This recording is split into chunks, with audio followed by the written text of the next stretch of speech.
Tarzan, welcome. And thank you for taking time to have a little interview with me and talk about your work and whatever else might I I will talk about email any day of the week. It's the thing that makes my business money. And it's also the thing that allows me to be a writer. So I love the platform. I love the results. I'm here for any questions. Great. Well, I've got some great questions for you. And I also want to say before we start that I've always been a writer. And one of the things I've really benefited from in studying with you and taking your classes and following you in general is to learn how to use my innate writing that I do and the sort of writing that I've always done and learn how to use it in a low pressure, but very fun and still kind of persuasive way in email marketing and other marketing as well. I love marketing the most for writers. So I don't want to presume that anyone watching is also a writer, but I do want to say, like, I just was talking to my friend who has like 2 New York Times best-selling books. And she was like, the reason my books don't make me money, the reason I can be a writer and have this profession is because of email marketing. And I think for people who have a writing background, like, it's just like such a great place to put your work out there in a way that's really easy and low pressure, as you say. Yeah. And just to be freed up to have fun with my weekly emails and in everything that I wrote and to show up as me, which is authentically what I want to do is to be authentic. I mean, I am naturally that way in my work, but I don't know, somehow I guess I got the idea that emails were supposed to be something different. So everything that we've done together has been great so far. And also my father was a professional writer. So he's gone now, but I think he worked in marketing also for a while. So, okay, well, let me start. My first question for you is, why are you obsessed with email marketing? Why are you obsessed with email marketing? Sometimes people, I think myself included, maybe thought email is out of date, or everybody gets so many emails all the time. So what is it about email marketing that you love and that you think, what do you have to say about the idea that it's outdated? Yeah, so I love it for the reasons that we've just discussed. So I'll skip to the outdated thing. Like, I think a nicer word for outdated is it's timeless. It is not outdated. It's timeless. Like, most people in the world have email addresses, and 99% of email users check their email every day. And that, I believe, is why the return on investment in email marketing is so high. It's like $42 for every dollar spent. And it's also just something that you own and that you can take with you from career to career or business to business even.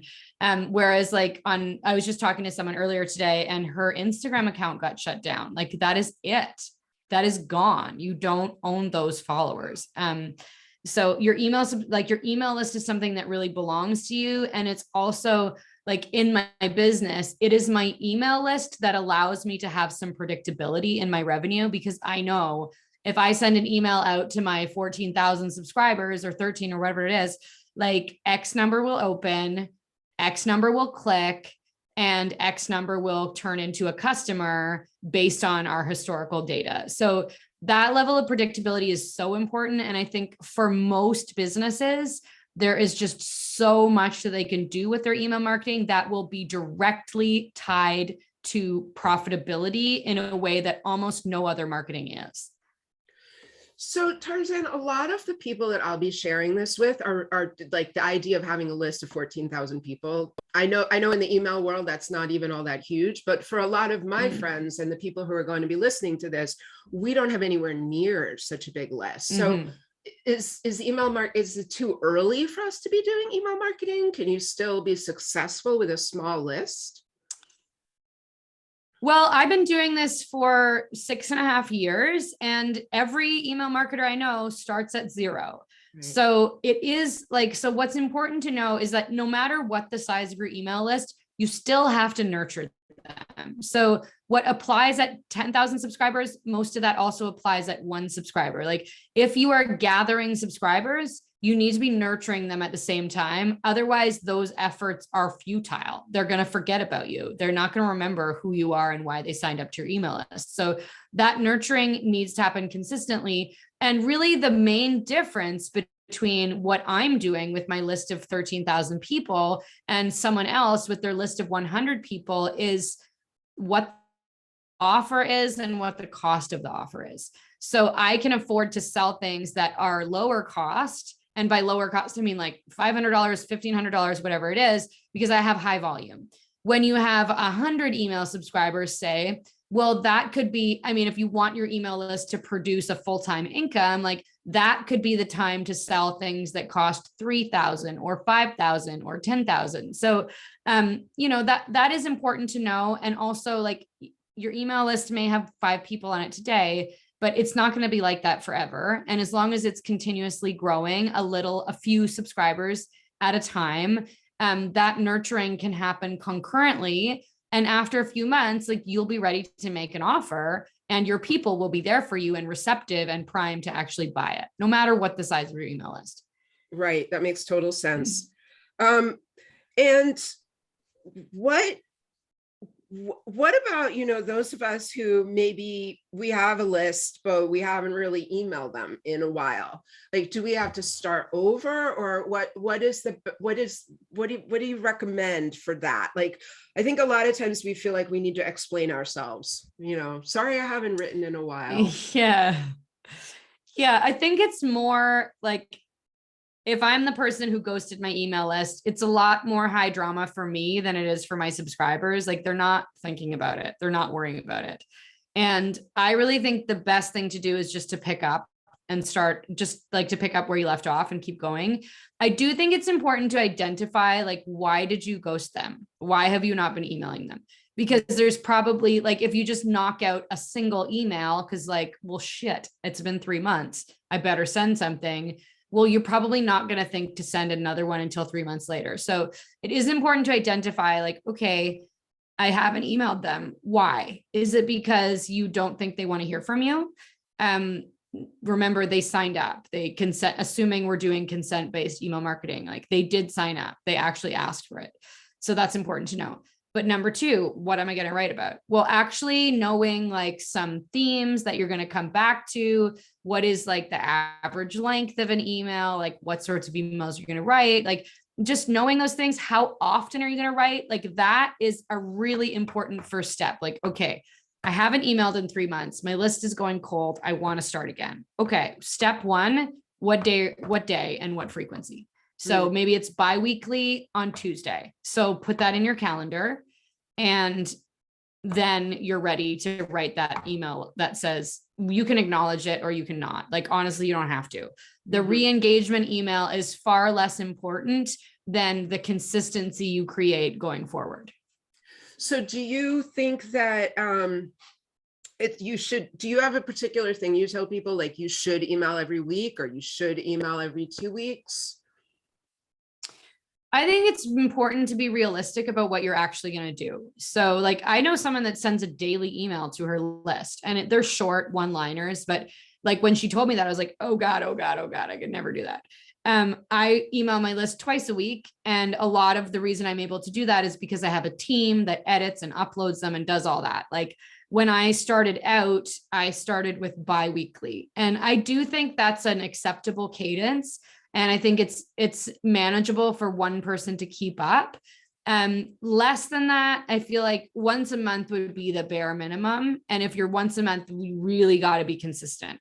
But I think bi-weekly is probably a better thing to aim for. And weekly, probably, like that would be my preference. But it also depends on the business. Like, I don't really want to hear from e-commerce brands every single week, but I'll take a once a month email. Like, sure. Yeah, great. Yeah. And of course, it's the e-commerce brands that do email you every single Yes, because they know it makes so much money. Yes, exactly.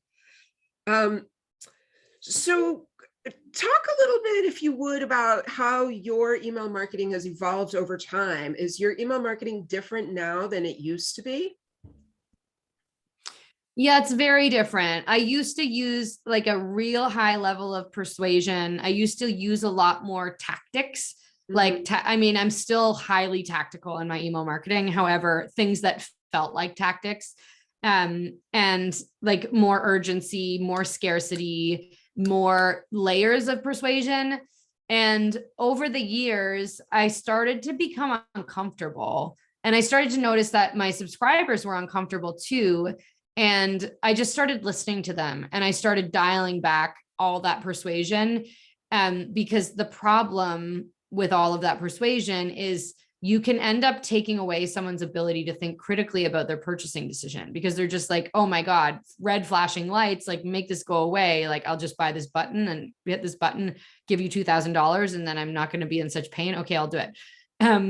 I don't do that anymore. And I give like much more broad, expansive deadlines for my email subscribers to make decisions about their purchases. And because of that, like the people coming into my programs, they are more aligned. They tend to stick around and actually do the work and get results. And that, like, as opposed to people who just bought because they were freaked out and then never showed up and watched a single module. Right, right. Um, just two more questions really quickly. You email your list twice a week. What are those emails like? I mean, I kind of know because I get them, but I'd like you to tell the people that are going to listen to this, because you just talked a lot about like the persuasion, but are all your emails about persuasion, or what do you write twice a week to people? Well, I am a storyteller, so I'm usually telling stories. Sometimes it's like a lot of industry commentary. As an example, this week I wrote 2 emails. I wrote one email about that was actually about persuasion. I don't write about it that often, but I do try and stick to industry issues. So I had kind of done like a tear down of someone in the industry who is like, I'm also not really a caller outer at all, but there are some people in my industry that are predatory and their tactics are extractive. So I wrote an email about that this week. And I also wrote an email about thought leadership and just I told a story and I talked about thought leaders versus cult leaders. So sometimes they're like opinion pieces, but most often it's about stories. Like I'm writing this email in my head right now about how few people know this about me, but I own a bakery and a burger shack. But so that's how the email is going to start out. Like that's the hook. But actually the real story is like, I've been really addicted to this iPhone game. And I think it'll be a really funny email. So my emails are very story driven. And I always like, I'm something that I've honed over the years is like how to find good hooks to really draw people in. So the bakery's virtual. So, and that will segue into like a lesson about business or something, or maybe it won't. Like I make sure my emails are like entertaining and fun and mostly light, even though I'm talking about heavy topics. Like that's really the value for me, for my subscribers. And I think it's important to know, like, that's not like value comes in so many different ways. My subscribers love my emails because they're really open and honest. They're often funny and they're really story driven. But for someone else, like their subscribers might love their emails because they're like really good tips on self-care, or maybe it's like someone who like knows a lot about astrology and like once a week tells me like what's going on with the moon and the planets and like how that's affecting my life. Like, there's many ways to deliver value. So that is important to determine. And if I could just segue into our workshop series. Perfect. That was my next question. Great. So we have a 3-part series. It starts on Thursday, May 26th. And the first is about the welcome sequence. And we are really going to dig into like finding the value of your newsletter, what makes it different than other people. Why are you emailing your list? Like, why should people stay on your email list? Things like that. And then we'll talk about story-driven emails. And in that, we'll talk about how to find a good hook, and how to make it relevant to your subscribers, no matter what you're talking about. And then thirdly, we'll talk about metrics, which is like what to measure, how to know if it's working, and how to use your data to make decisions going forward. And those are all something people can sign up for free, right? Yes, it's all free. We started this week and we'll go for about 2 weeks. And I think they can sign up at tarzankay.com/UMA, right? I think so. Yes, we I'm did not make that exactly for you. sure, but when Yes. people watch this video, I will have that link for them. Yeah. for Yeah. sure. And if by any chance they've missed the window, there will be replays of everything. Really easy to watch. Right. And I know there's a fun Facebook group about it, and I'm in there too. So That's right. I never right. get tired. I always learn new things, you know. I never stop coming Awesome. to your stuff. All right. Well, Love Tarzan, it. thank you so much for your time. I know you kind of squeezed. Thank this you, in. Ma. I appreciate it. I love it. I'm really happy to be introduced to your people. So thank you. Thank you. Yeah. Oh, you're welcome.